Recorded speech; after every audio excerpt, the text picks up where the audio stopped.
got to stay in your lane. Literally. Yes. And in this case, we have runners in their lanes for Heat 2.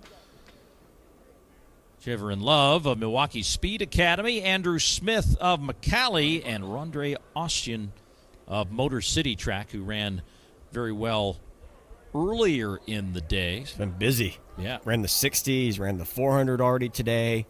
What's one more lap around the track? Lifetime best 20 or season best 21:63, but Andrew Smith from McCallie, another standout also from the state of Tennessee. Maybe he can follow Barasset from that 2-mile.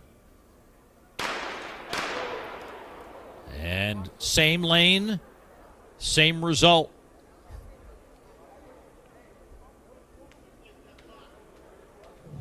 I think when this meet's all said and done, we just throw those blocks out the door. Out into the cold weather. Never to be seen again. Although it doesn't look like they moved as much right there. It might be more... I mean, there was still enough movement there that he obviously deserves that chance, and they will allow him the opportunity to reset those blocks and likely get the assist, as we saw in the first heat, as he uses the old knuckle measurement system to get himself in his right spot. Did you use knuckles, your feet? I never used blocks at all. Oh, you're one of those. Yeah. Okay. First of all, I never even did the 200.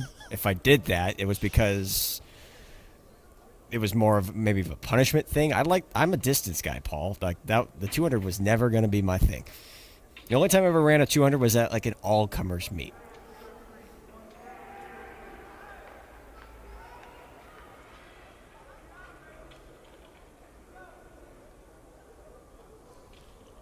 So Love, Smith, and Ostian is the trio in this second heat in the high voltage boys 200 meters.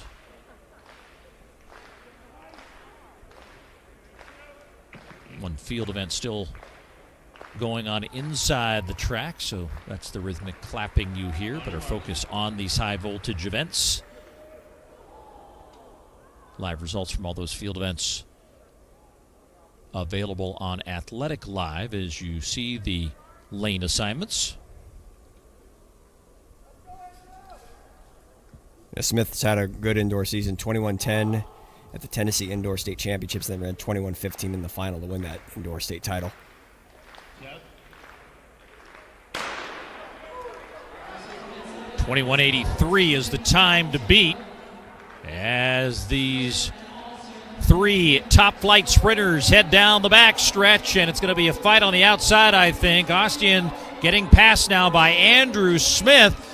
And Andrew Smith trying to hold the form, and he will get himself to the line. He will be the fastest time of the day, 21:22, as he puts together a nice combination of start and finish. And 21:21 is U.S. number 10 indoors at 200 meters.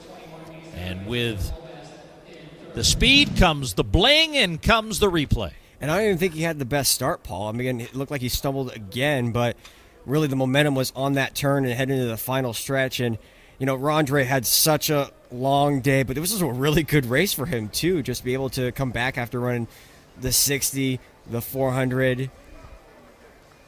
But, you know, 21:21, that's a hard time to beat. But, yeah, really great effort overall by both those guys. I still think that official should get some of that hardware since she stood on the blocks again for the winning person in Andrew Smith. So yes, they can have that discussion later on. Meanwhile, we're ready to have a discussion on the track with Andrew Smith of McCallie, who takes the win in the high voltage 200 meters as he joins Ben McGrath. I'm here with Andrew Smith, the boys 200-meter high voltage champion. Andrew, that was the race of resilience. You're having trouble in your blocks there early. It took a long time to start, and you stayed focused and ends up getting the win. What did it take to maintain your focus and end up being our champion? Yeah, you know, it's a little frustrating not to get the blocks, but you just focus on your strides and your arms and just finishing through the line. Our 200-meter champion, ladies and gentlemen. That's why you didn't run the 200. It's tiring. It is very tiring. Yeah. I just, and that one, I mean,